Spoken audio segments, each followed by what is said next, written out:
Le baron est mort et n'a laissé qu'un vieux manteau miteux à sa servante la plus fidèle. La baronne a éclaté de rire en jetant ce chiffon devant tout le monde, certaine d'avoir déjà volé tout l'héritage.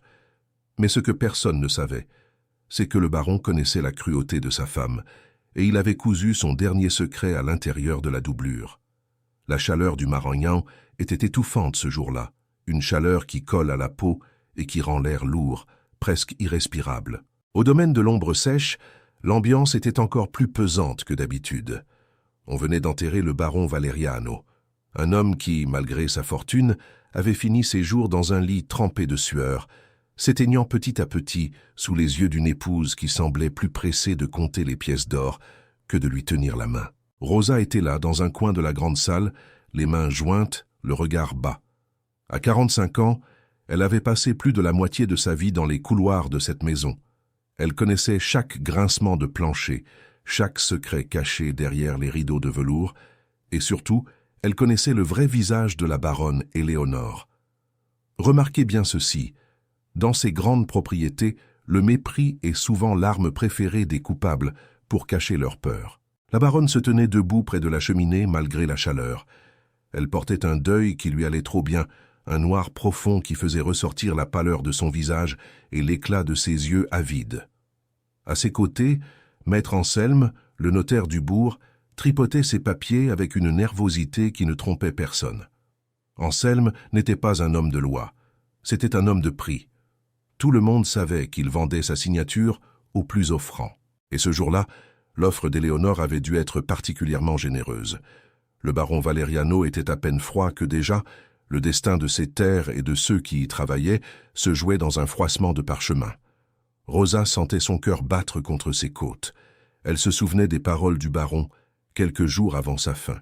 Il l'avait appelée dans sa chambre, profitant d'un rare moment où Éléonore était partie au bourg pour ses dettes de jeu. Sa voix n'était plus qu'un sifflement, mais ses yeux étaient lucides. Il lui avait parlé d'un papier, d'un acte d'affranchissement qu'il avait signé pour elle, pour la remercier de tant d'années de silence et de loyauté. C'était sa promesse, sa liberté. Mais quand Maître Anselme a commencé à lire les dispositions du testament, le nom de Rosa n'est apparu qu'une seule fois, et pas pour ce qu'elle espérait. La baronne a pris la parole, interrompant le notaire d'un geste sec de sa main gantée. Elle a regardé Rosa avec un sourire qui n'atteignait pas ses yeux, un sourire de prédateur qui vient de coincer sa proie. Elle a dit d'une voix forte, pour que tout le personnel entende, que le baron, dans sa grande bonté, avait décidé de laisser un souvenir personnel à sa servante préférée.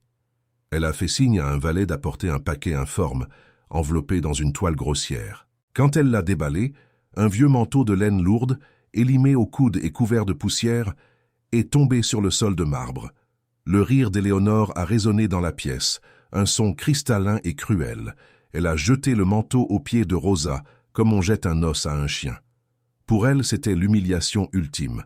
Le baron était l'un des hommes les plus riches de la région, et il ne laissait à celle qu'il avait soignée jusqu'à son dernier souffle qu'une loque invendable. Mais Rosa ne disait rien. Elle regardait le manteau. Elle connaissait ce vêtement. C'était celui que le baron portait lors de ses longues promenades dans les champs de coton des années auparavant. Elle a ramassé le tissu pesant, sentant l'odeur de tabac et de vieux cuir qui s'en dégageait encore. C'est alors que le premier coup de poignard est tombé. Éléonore a sorti un papier de son corsage. Rosa a reconnu l'entête officielle, le sceau de cire rouge. C'était son acte de liberté. La baronne l'a déplié lentement, le montrant à l'assemblée avant de s'approcher de la cheminée. Sans un mot, avec une lenteur calculée pour que Rosa ressente chaque seconde de sa défaite, elle a lâché le document dans les flammes. Le papier a noirci, s'est recroquevillé, puis a disparu dans une lueur orangée. En un instant, l'espoir de Rosa s'est transformé en cendre. Elle restait une servante, une propriété de la maison, condamnée à servir une femme qui la détestait. Mais le problème, c'est que la baronne, dans son arrogance, avait oublié un détail. Elle pensait avoir tout détruit, mais elle n'avait pas remarqué le regard que le baron avait lancé vers l'armoire le soir de sa mort. Elle n'avait pas vu non plus la petite bosse inhabituelle sous l'épaulette gauche du manteau que Rosa tenait maintenant contre elle. Rosa, elle, l'avait senti tout de suite. Quelque chose de dur, de métallique, qui ne devrait pas être là. La vie au domaine de l'ombre sèche a repris son cours, ou plutôt une version plus sombre de son cours habituel. Éléonore gérait la propriété avec une main de fer, cherchant par tous les moyens à combler les trous que ses pertes au jeu avaient creusés dans les coffres du baron. Elle vendait le bétail, réduisait les rations et surveillait tout le monde avec une suspicion maladive. Elle se méfiait surtout de Petit Jean, le garçon d'écurie de 12 ans. Le gamin était vif, trop vif pour son propre bien. Il avait l'habitude de se glisser partout, de voir ce qu'il ne devait pas voir. Et ce qu'il avait vu la nuit où le baron avait bu son dernier bouillon de poule, il ne l'oublierait jamais. Il l'avait raconté à Rosa un soir dans l'ombre de la cuisine. Il avait vu la baronne verser une fine poudre blanche, tirée d'une petite fiole de verre, dans le bol avant que Rosa ne l'apporte au maître. À l'époque, Rosa n'avait pas voulu y croire. Le baron était vieux, son cœur était fatigué. Mais maintenant, en tenant ce vieux manteau, les pièces du puzzle commençaient à s'assembler d'une manière terrifiante. Le baron savait qu'il allait mourir. Il savait que sa femme ne le laisserait pas partir sans s'assurer de sa fortune. Il avait préparé quelque chose. Le soir même, dans sa petite chambre exiguë située derrière les cuisines, Rosa a étalé le manteau sur son lit de paille. Elle a allumé une chandelle, ses mains tremblant légèrement. Elle a passé ses doigts sur les coutures, examinant chaque pouce du tissu de laine. C'est là qu'elle l'a vu, un bouton d'argent massif, gravé d'une tête de lion, situé tout en haut du col. C'était un bouton magnifique, trop luxueux pour un manteau aussi usé. En le touchant, elle a senti un mécanisme, une légère pression. Le bouton ne servait pas à fermer le vêtement, il servait de loquet. Et ce qu'elle a découvert, en pressant sur la gueule du lion, a fait grimper une sueur froide dans son dos. Une petite poche invisible s'est entr'ouverte dans la doublure, juste derrière le revers. Rosa y a glissé 2 doigts et en a retiré un objet qui a brillé sous la lueur vacillante de la bougie. Une petite fiole de verre, vide, mais portant encore l'étiquette d'un apothicaire de la ville, avec les initiales EV gravées sur le bouchon d'argent. Éléonore Valeriano. C'était la preuve que Petit Jean n'avait pas menti. Mais ce n'était pas tout. Sous la fiole, il y avait un papier plié en 4, un parchemin fin mais solide. Rosa l'a déplié avec une précaution infinie. Ses yeux se sont remplis de larmes en reconnaissant l'écriture ferme, bien que tremblante sur la fin, du baron. Ce n'était pas seulement une lettre, c'était une confession. Le baron y décrivait comment il s'était senti dépérir, comment il avait compris que sa femme l'empoisonnait à petit feu avec de l'arsenic. Il expliquait qu'il n'avait pas eu la force de l'affronter directement, craignant pour la vie de ceux qui l'entouraient, mais qu'il avait caché cette preuve pour que justice soit faite après son départ. Et au bas de la lettre, il y avait une phrase qui a fait bondir le cœur de Rosa. À celle qui trouvera ceci, ce manteau contient plus que des mots. Cherchez l'autre épaulette. Mais alors qu'elle s'apprêtait à palper l'autre côté du vêtement, un bruit sec a retenti dans le couloir. Quelqu'un marchait. Des pas lourds qui ne cherchaient pas à se cacher. C'était le pas de la baronne. Rosa a éteint la chandelle d'un souffle rapide, son cœur manquant un battement. Elle a fourré la fiole et la lettre dans sa propre poche et a jeté le manteau sur elle, se couchant tout habillée alors que la porte de sa chambre s'ouvrait avec un fracas violent. Éléonore se tenait sur le seuil, une lanterne à la main. La lumière projetait des ombres monstrueuses sur les murs de chaux vive. Elle a regardé Rosa, puis le manteau qui servait maintenant de couverture. Son regard était rempli d'un mépris noir, mais il y avait autre chose, une pointe d'inquiétude. Elle s'est approchée du lit, le bruit de ses talons sur le sol en terre battue sonnant comme un glas. « Pourquoi gardes-tu cette horreur avec toi, Rosa ?» a-t-elle demandé, sa voix étant comme un rasoir. « Je t'ai donné ce manteau pour que tu vois à quel point ton maître te tenait en estime. Ce n'est qu'un tas de poussière. Tu devrais le brûler comme j'ai brûlé tes espoirs de liberté. » Rosa n'a pas bougé. Elle a serré le tissu contre elle, sentant la fiole froide contre sa cuisse. Elle a répondu d'une voix basse, presque soumise. « C'est tout ce qu'il me reste de lui, madame. C'est mon seul souvenir. » La baronne a ricané, mais elle a fait un pas en arrière. Elle ne supportait pas l'odeur de la pauvreté, ni celle de la loyauté. Elle est sortie de la chambre en claquant la porte, mais Rosa savait que ce n'était que le début. Éléonore n'était pas bête. Elle allait finir par se demander pourquoi Rosa tenait tant à ce vieux vêtement. Et surtout, elle allait remarquer qu'il manquait un bouton à sa propre boîte à bijoux. Un bouton d'argent avec une tête de lion, identique à celui qui servait de loquet au manteau. Le problème, c'est que le temps jouait contre Rosa. Elle devait sortir du domaine. rejoindre le bourg de Rocheclair et trouver le colonel Cavalcanti. C'était le seul homme de la région qui avait assez de pouvoir et d'intégrité pour tenir tête à la baronne. Mais la route était longue, infestée de gardes à la solde d'Éléonore, et traversait la rivière des Serpents, un endroit où les accidents arrivaient trop facilement à ceux qui voyageaient seuls. Le lendemain matin, la tension au domaine était montée d'un cran. La baronne avait convoqué maître Anselme en urgence. Depuis sa fenêtre, Rosa les voyait discuter avec animation dans le jardin. Le notaire semblait inquiet, essuyant sans cesse son front avec un mouchoir jauni. Ils ont regardé plusieurs fois vers les quartiers des serviteurs. Rosa a compris qu'ils cherchaient en quelque chose, peut-être la fiole que la baronne n'avait pas retrouvée dans la chambre du mort, ou peut-être que le baron, dans ses derniers instants de délire, avait laissé échapper un mot de trop. Soudain, un cri a déchiré le silence de la matinée. C'était la voix de Petit Jean. Rosa s'est précipitée vers les écuries. Elle a trouvé la baronne, une cravache à la main, debout devant l'enfant qui était à genoux dans la poussière. Éléonore hurlait, l'accusant d'avoir volé un bijou dans sa chambre. Mais Rosa savait que c'était un prétexte. Elle voulait faire peur. Elle voulait que quelqu'un parle. « Où est-elle » hurlait la baronne en frappant le sol près des pieds de l'enfant. « Où est la petite bouteille bleue que j'avais laissée sur ma commode ?» Petit Jean pleurait, jurant qu'il ne savait rien. Rosa s'est avancée, le manteau jeté sur son épaule, malgré le soleil qui commençait déjà à brûler. Elle savait qu'elle prenait un risque immense, mais elle ne pouvait pas laisser l'enfant payer pour elle. Elle a croisé le regard de la baronne, et pour la première fois en 20 ans, elle n'a pas baissé les yeux. « Laissez l'enfant, madame », a dit Rosa d'une voix calme qui a surpris tout le monde. « Il ne sait rien. Si vous cherchez quelque chose, cherchez-le là où vous l'avez perdu. » La baronne s'est figée. Son visage est devenu rouge de rage. Elle s'est approchée de Rosa, si près que Rosa pouvait sentir le parfum de rose musquée qui masquait l'odeur de la mort. Elle a porté son regard sur le manteau. Ses yeux se sont agrandis. Elle venait de remarquer le bouton d'argent, ce lion qui semblait la défier. À ce moment-là, le silence est devenu total sur le domaine de l'ombre sèche. Même les oiseaux semblaient s'être tus. La baronne a tendu la main vers le col du manteau, les doigts tremblants de fureur et de peur. Mais ce qu'elle ignorait, c'est que Rosa n'était plus la servante soumise qu'elle avait connue. Elle était devenue la gardienne d'un secret qui allait bientôt faire trembler les fondations mêmes de cette maison. Et le prix à payer pour ce secret ne faisait que commencer à se dessiner dans la poussière du Maragnan.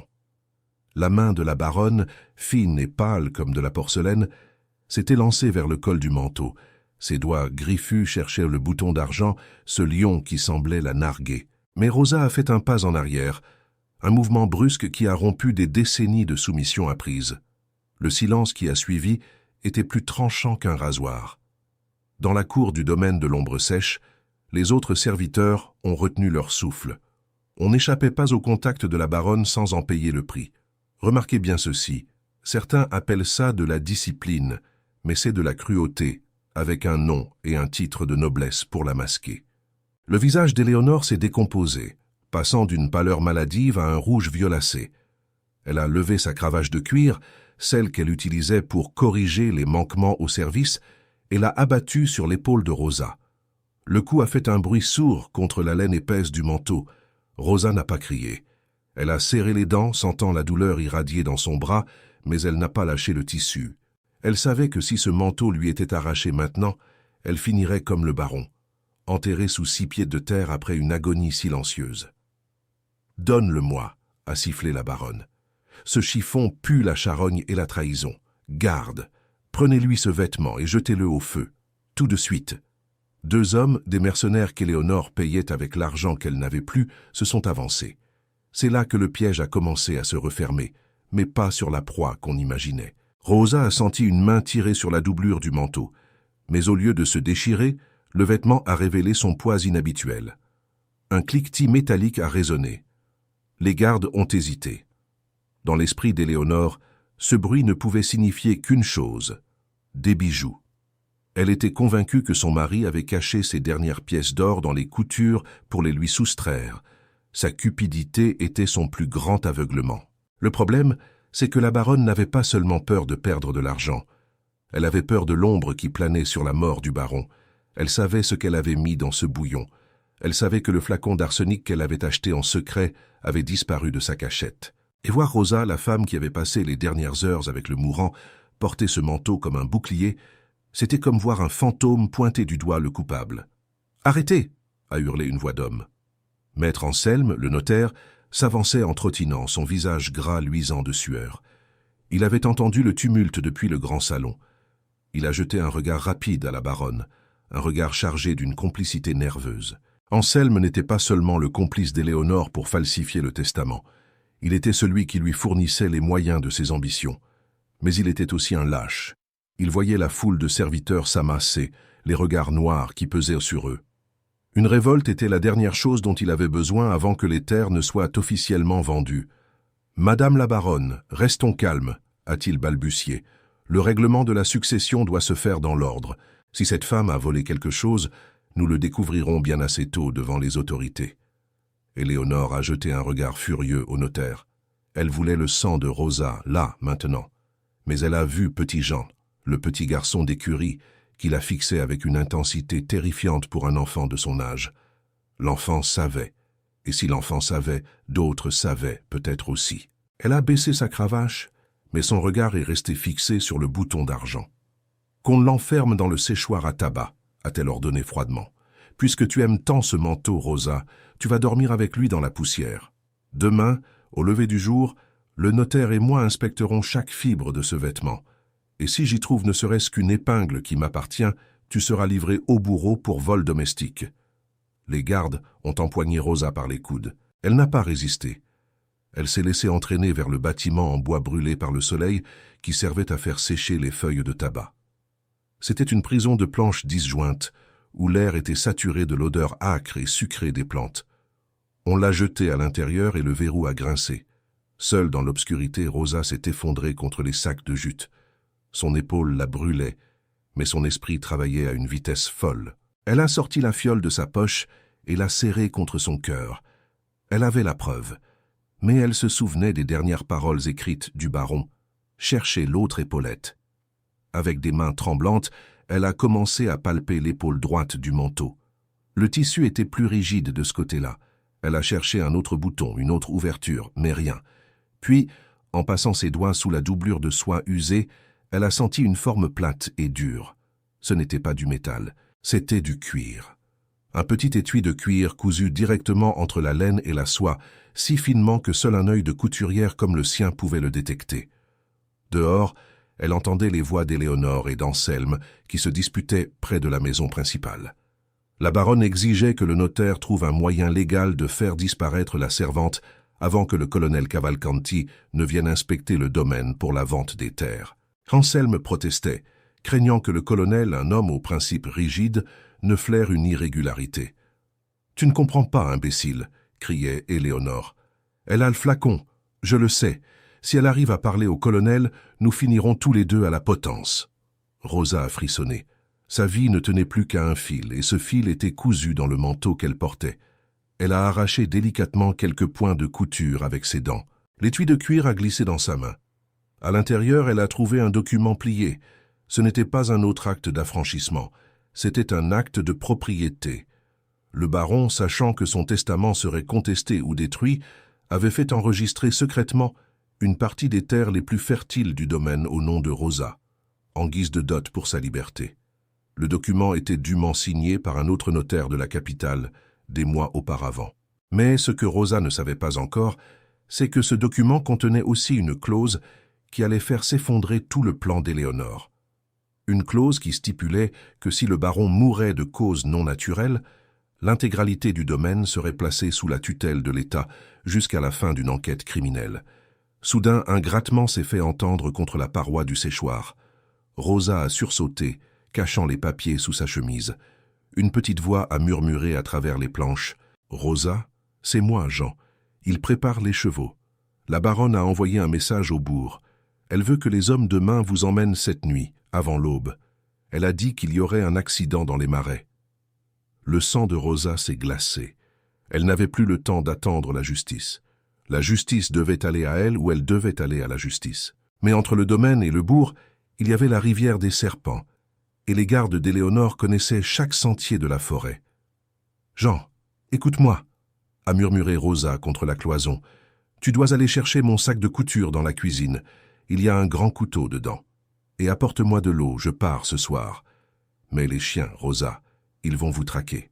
Les chiens ne pourront pas suivre mon odeur là où je vais, a-t-elle répondu, son regard se fixant sur le vieux manteau de laine.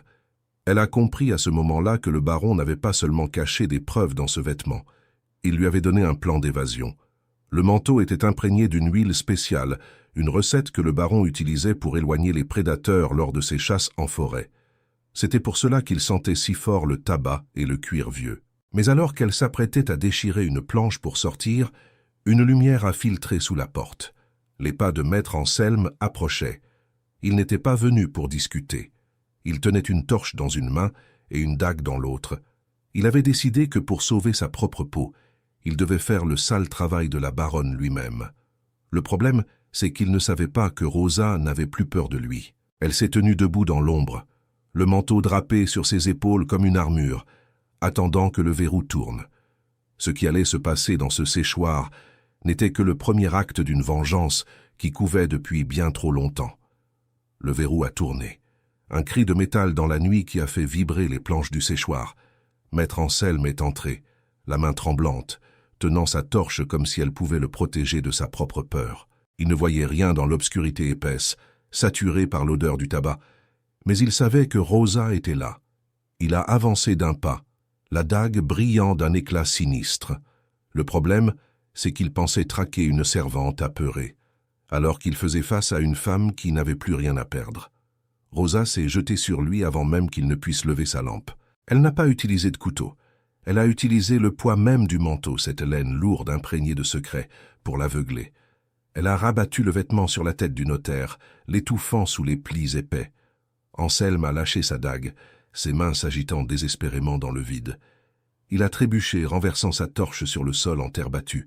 Rosa ne s'est pas attardée. Elle a ramassé la dague, a bousculé l'homme qui s'écroulait en étouffant des gémissements et s'est engouffrée dans la nuit. Dehors, l'air était plus frais, mais chargé d'une tension électrique. Le domaine de l'ombre sèche ressemblait à une fourmilière qu'on vient d'écraser. Des lanternes s'agitaient près de la grande maison. Éléonore hurlait des ordres, sa voix perçant le silence comme un sifflet de vapeur. Elle avait compris qu'Anselme avait échoué. Elle avait compris que Rosa était dehors, dans le noir, avec la preuve qui pouvait la mener à l'échafaud. « Jean, où es-tu » a murmuré Rosa en se glissant le long des écuries. Le petit garçon est apparu comme une ombre parmi les ombres. Il tenait 2 chevaux par la bride, ses yeux écarquillés par la terreur. Mais il n'est pas venu seul. Il a tendu à Rosa un petit sac de toile contenant des herbes sèches et une gourde d'eau. « Elle a dit qu'elle allait me tuer aussi, Rosa », a balbutié l'enfant, la voix brisée. « Je l'ai entendu dire aux gardes que le témoin devait disparaître dans le marais avec la servante. Si vous ne supportez pas de voir l'injustice porter une robe de soie et piétiner les plus faibles, abonnez-vous. Ici, on déterre ce que les puissants ont voulu cacher. Et dites-moi dans les commentaires, à la place de Rosa, auriez-vous fui seul pour sauver votre peau ou auriez-vous emmené cet enfant au risque de vous faire prendre ?» Rosa a serré l'épaule de Jean. Elle n'avait pas le choix. Elle ne pouvait pas laisser ce gamin derrière elle. Mais emmener un enfant de 12 ans à travers la rivière des serpents en pleine nuit, c'était multiplier les risques par 10. Elle a aidé Jean à monter sur l'un des chevaux, un vieux percheron solide, et elle a enfourché l'autre. Elle a rabattu le manteau du baron sur ses épaules, le boutonnant jusqu'au menton. Le bouton de lion a cliqué. C'était son armure. Ils ont lancé leurs montures au galop, s'enfonçant dans la forêt dense qui bordait le domaine. Derrière eux, les chiens ont commencé à aboyer. Un son lugubre, une plainte qui annonçait la curée. La baronne avait lâché l'émeute. C'est là que le secret du baron a commencé à agir. En s'enfonçant sous les arbres, Rosa a senti l'odeur du manteau s'intensifier.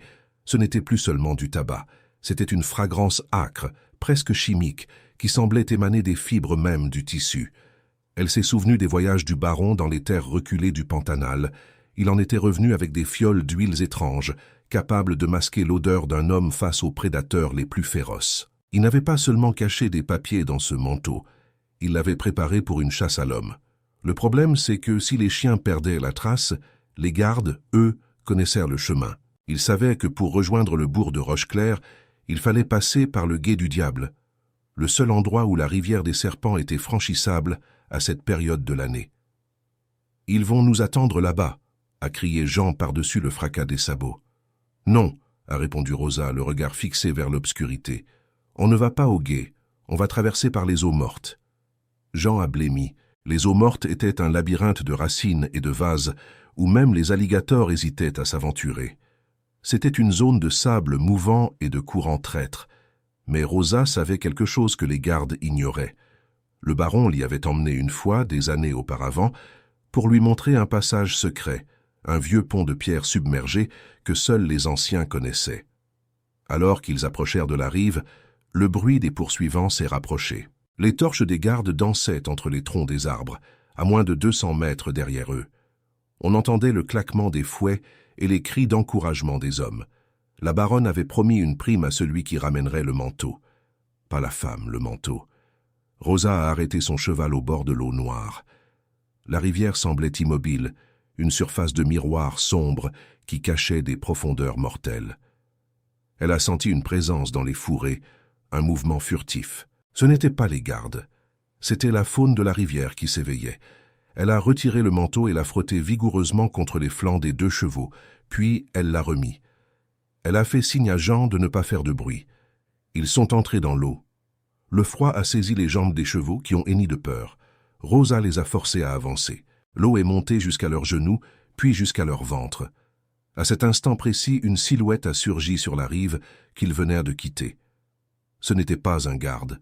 C'était Éléonore elle-même, montée sur son étalon noir, la robe déchirée par les ronces, le visage déformé par une haine pure. Elle tenait un pistolet de duel à la main. « Rosa !» a-t-elle hurlé. « Rends-moi ce qui m'appartient, et je te laisserai la vie sauve. » Rosa s'est retournée au milieu de la rivière, l'eau lui arrivant à la taille. Elle a levé la main, non pas pour supplier, mais pour montrer le bouton d'argent qui brillait sous la lune.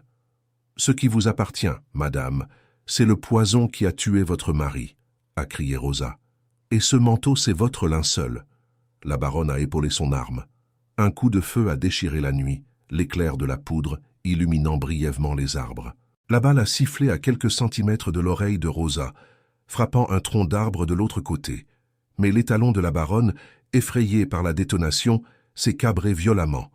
Éléonore a lutté pour garder l'équilibre, mais ses bottes de soie ont glissé sur les étriers de cuir. C'est là que le véritable danger est apparu. Le bruit du coup de feu avait attiré l'attention de quelque chose de beaucoup plus gros qu'un alligator. Un remous énorme a agité la surface de l'eau, juste derrière les chevaux. « Vite, Jean, ne regarde pas en arrière !» a ordonné Rosa. Mais alors qu'ils atteignaient enfin la rive opposée, Rosa a senti une traction violente sur le bas de son manteau. Quelque chose l'avait accroché, quelque chose de lourd, de puissant, qui essayait de l'entraîner vers le fond. Elle a lutté, agrippant la crinière de son cheval, mais la laine était solide, trop solide. Elle était en train d'être étranglée par le cadeau même du baron. Elle a sorti la dague d'Anselme de sa ceinture, prête à trancher le tissu pour se sauver. Mais en faisant cela, elle a senti une autre bosse, une 3e cachette qu'elle n'avait pas remarquée, située tout en bas de l'ourlet. Un objet métallique, long et froid, qui venait de glisser contre sa jambe. Le problème, c'est que la baronne, sur l'autre rive, rechargeait déjà son arme, et cette fois, elle ne raterait pas sa cible. Rosa devait choisir, sauver sa vie en sacrifiant le manteau, ou risquer de se noyer pour garder le secret qui allait tout changer. Car ce qu'elle venait de toucher dans l'ourlet n'était pas une preuve, c'était une arme que personne n'aurait pu imaginer dans les mains d'une servante. L'eau de la rivière des serpents ne coulait pas, elle rampait. C'était une masse noire, visqueuse, qui semblait vouloir avaler tout ce qui osait la traverser. Rosa sentait le poids du caïman qui tirait sur le bas du manteau. Ce n'était pas une bête qui cherchait à manger, c'était un monstre qui défendait son territoire. La laine, gorgée d'eau, pesait maintenant 1 tonne. Chaque seconde passée à lutter contre le courant et la mâchoire de la bête la rapprochait du fond. Sur la rive, la baronne Éléonore ne souriait plus. Son visage était une débauche de nerfs et de haine. Elle a épaulé son pistolet 1 seconde fois. Le premier coup de feu avait raté. Mais le calme plat de la rivière lui offrait une cible immobile. Rosa était coincée entre la mort qui venait des profondeurs et celle qui l'attendait sur la terre ferme. « Lâche-le !» hurlait Éléonore. « Lâche ce manteau et je te laisserai regagner le bord. » C'était un mensonge, et Rosa le savait. La baronne ne laisserait jamais un témoin s'échapper, surtout pas un témoin qui portait sa sentence de mort autour des épaules. Rosa a plongé sa main dans l'eau, cherchant désespérément la dague d'Anselme à sa ceinture, mais ses doigts ont heurté autre chose, cet objet long et froid caché dans l'ourlet. Le problème, c'est que le baron Valeriano n'était pas seulement un homme riche, c'était un homme de prévoyance. Il savait que le jour viendrait où Rosa devrait se défendre contre plus fort qu'elle. Ce qu'elle a sorti de la doublure n'était pas une arme à feu, ni une simple lame. C'était une broche de fer acérée, longue de 20 centimètres, servant autrefois à percer les balles de coton, mais dont la pointe avait été limée pour devenir un poinçon mortel. Si vous ne tolérez pas que la vérité soit enterrée sous le poids de l'argent, abonnez-vous. Et dites-moi dans les commentaires, ce bouton de lion sur le manteau, était-ce un simple signe de reconnaissance ou une condamnation à mort pour celle qui le porterait? Rosa a frappé. Elle n'a pas cherché à voir où elle frappait. Elle a enfoncé le poinçon dans l'eau, là où elle sentait la pression de la mâchoire. Le cuir du caïman était dur, mais la force du désespoir a guidé le coup. Une explosion de bulles et de sang noir a agité la surface. La pression a lâché d'un coup. Le manteau était libre. « Jean, tire la bride !» a crié Rosa. Le garçon, déjà sur l'autre rive, a tiré sur la corde qu'il avait attachée au cheval de Rosa. La bête, sentant le danger s'éloigner, a fait un effort surhumain pour gravir la berge boueuse. Au moment où Rosa sortait de l'eau, un second coup de feu a retenti. Cette fois, la balle a déchiré l'épaulette droite du manteau, là où Rosa avait trouvé l'acte de propriété quelques minutes plus tôt. La baronne a poussé un cri de rage en voyant sa proie disparaître dans les fourrés de l'autre côté. Elle a essayé de forcer son étalon à entrer dans l'eau, mais le cheval sentait l'odeur du sang du caïman. Il s'est cabré, jetant Éléonore dans la boue. Elle s'est relevée, couverte de vase, ses vêtements de soie ruinés, hurlant des promesses de torture à la nuit. Mais Rosa n'écoutait plus. Elle était en sécurité pour le moment. Elle et Jean se sont enfoncés dans la forêt vierge, guidés par la lueur lointaine des feux du bourg de Rocheclair. Mais le chemin était loin d'être dégagé. En examinant le trou laissé par la balle dans l'épaulette, Rosa a senti son sang se glacer. La balle n'avait pas seulement traversé le tissu, elle avait brisé quelque chose à l'intérieur. Une poudre blanche a commencé à s'écouler de la déchirure. Ce n'était pas de l'arsenic, c'était du sel, utilisé pour conserver des documents délicats. Mais avec le sel, il y avait des fragments d'un verre bleuté. Le baron avait caché une seconde fiole, une fiole qu'il n'avait jamais mentionnée dans sa lettre. Le problème, c'est que Rosa a commencé à se sentir étrange. Une chaleur anormale montait de son épaule là où la poudre touchait sa peau mouillée. Ce manteau qui l'avait protégée jusque-là semblait maintenant vouloir la consumer. Elle a réalisé avec horreur que le baron, dans sa paranoïa ou sa soif de vengeance, avait peut-être piégé le vêtement pour que personne, absolument personne, ne puisse le porter longtemps sans en payer le prix. « Rosa, votre visage », a murmuré Jean en s'arrêtant. « Vous êtes toute rouge. Et vos yeux ?» Rosa a touché sa joue. Elle brûlait. Elle a regardé ses mains. Ses veines étaient devenues sombres, presque noires. Le secret du baron était une arme à double tranchant. Pour détruire Éléonore, il était prêt à sacrifier même celle qui le servait. Elle devait atteindre le colonel Cavalcanti avant que son corps ne lâche. Mais le bourg était encore à 2 heures de marche, et derrière elle, elle entendait déjà le son des corps de chasse. Les gardes de la baronne avaient trouvé un autre passage. Ils arrivaient, et cette fois, ils ne cherchaient plus à récupérer le manteau. Ils venaient pour achever ce que le poison du baron avait commencé. Le tournant était là. Rosa ne fuyait plus seulement une meurtrière. Elle fuyait le poison qui coulait désormais dans ses propres veines, un héritage mortel cousu dans les fils de sa seule protection. Elle a serré les dents, a agrippé le poinçon de fer et a lancé son cheval au triple galop. Si elle devait mourir, elle s'assurerait qu'Éléonore soit la première à brûler en enfer. Rosa sentait ses muscles se tétaniser. La poudre blanche qui s'échappait de l'épaulette déchirée n'était pas un simple sel de conservation. C'était une substance chimique qui, au contact de l'eau de la rivière et de la sueur, s'était transformée en un agent corrosif. Le baron Valeriano n'avait pas seulement voulu protéger les documents. Il avait voulu s'assurer que si quelqu'un tentait de s'emparer de son secret par la force, il en porterait les marques pour toujours. C'était la cruauté d'un homme trahi qui ne faisait plus confiance à personne, pas même à celle qui l'avait soigné. « Tenez bon, Rosa. On voit les lumières !» criait petit Jean, sa voix étranglée par la poussière. Le bourg de Rocheclair apparaissait enfin au bout du sentier, une poignée de maisons en pierre entourant la place de justice. Mais derrière eux, le galop des chevaux se faisait assourdissant. Éléonore n'avait pas abandonné. Elle arrivait et avec elle, maître Anselme, qui brûlait de faire disparaître celle qui l'avait humiliée. Leurs torches coupaient l'obscurité comme des lames de feu. Le problème, c'est que Rosa perdait connaissance. Sa vision se brouillait, et chaque mouvement du cheval lui arrachait un gémissement. Sa main, agrippée au pommeau de la selle, était devenue d'un violet sombre, marbré de taches noires. Elle se demanda un instant si elle n'était qu'un pion sacrifié dans une guerre entre deux monstres de la haute société. Mais l'acte de propriété caché contre sa poitrine lui rappelait que sa liberté valait ce prix. Si vous n'avalez pas ce genre de mensonge bien habillé, abonnez-vous. Ici, on tire sur le fil jusqu'à ce que tout le décor s'écroule. Et dites-moi, cette preuve, ce bouton de lion, c'était un avertissement ou une sentence de mort pour Rosa. Soudain, une détonation a retenti, mais ce n'était pas le pistolet de la baronne. C'était le fusil d'une sentinelle devant la résidence du colonel Cavalcanti. Le galop nocturne de deux fugitifs poursuivis par une troupe armée avait alerté la garde locale. Les chevaux se sont cabrés devant les grilles de fer forgées de la maison de justice. « Halte! Au nom de la loi !» a hurlé une voix autoritaire. Rosa s'est effondrée de son cheval, tombant lourdement sur le sol pavé. La baronne et ses hommes ont freiné brutalement à quelques mètres, soulevant un nuage de poussière étouffant. Éléonore est descendue de selle, ses vêtements de deuil en lambeaux, la boue de la rivière maculant son visage autrefois impeccable. Elle a pointé un doigt tremblant vers Rosa, qui rampait vers les marches de pierre. « Colonel !» a hurlé la baronne, en s'adressant à l'homme massif qui sortait sur le perron, une lanterne à la main. « Saisissez cette femme. Elle a empoisonné mon mari et s'est enfuie avec ses bijoux.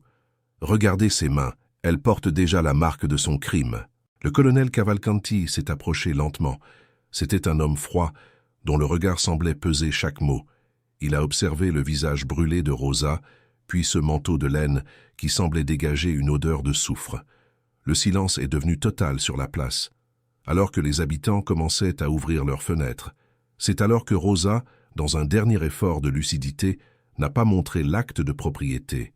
Elle a fait quelque chose que personne n'attendait. Elle a pris la main de petit Jean et l'a levée vers la lumière de la lanterne. L'enfant avait les mêmes taches noires sur les paumes. « Si je suis la coupable, monsieur le colonel, » a murmuré Rosa. « Pourquoi ce poison n'attaque-t-il que ceux qui ont touché le vêtement du baron? Et pourquoi la baronne a-t-elle si peur de ce vieux manteau ?» La baronne a fait un pas en arrière, son visage devenant plus livide que celui d'un cadavre. Elle a réalisé que le piège du baron n'était pas seulement une preuve cachée, c'était une arme biologique, destinée à marquer au fer rouge quiconque tenterait de voler l'héritage. Et le plus terrifiant, c'est que le colonel venait de remarquer une tache sombre qui commençait à apparaître sur le gant de soie de la baronne elle-même.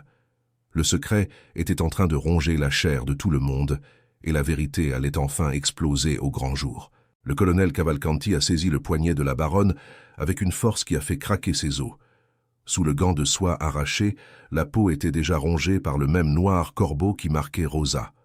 Éléonore a poussé un cri de bête blessée, un son qui n'avait plus rien de noble, réalisant enfin que son mari l'avait empoisonnée depuis sa tombe. Rosa, d'un geste sec, a saisi le poinçon de fer et a tranché la doublure du manteau devant la foule silencieuse. La petite fiole d'arsenic, portant les initiales EV gravées sur le bouchon, a roulé sur les dalles de pierre, s'arrêtant au pied du colonel.